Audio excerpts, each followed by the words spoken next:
one of the distinctions I like to draw is between what I call the sub-Dunbar world, and that refers to the Dunbar number of, you can recognize about 150 faces, 150 close friends, and the super Dunbar world of the larger society. And I think, related to what you just said, those were very separate for a long time. I mean, you knew that you lived most of your life in the sub-Dunbar world, among your family, among your work associates, among neighbors, and they were all close to you. You saw them physically. You didn't see them on a screen.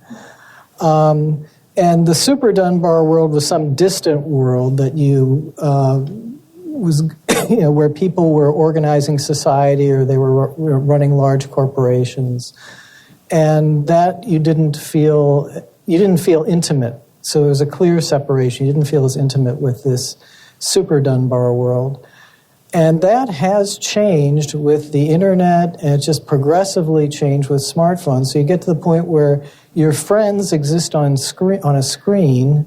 The people that you used to be intimate with now exist on a screen.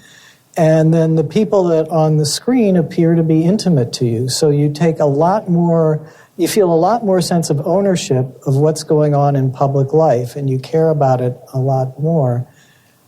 An example of that I've discovered this summer is talking to young people about the issue of free speech. I had this dialogue with a bunch of young people. It was maybe a dialogue of the deaf, but I would say, free speech is good. And they say, but there are bad people out there saying bad things. But free speech is good, but there are bad people out there saying bad things. So it's just kind of that back and forth.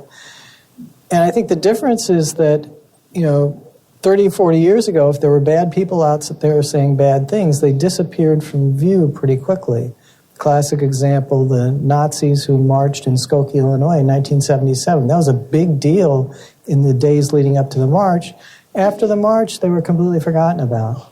Today... There are about 12 of them. Yeah, well, but today you get those 12 can be really loud today.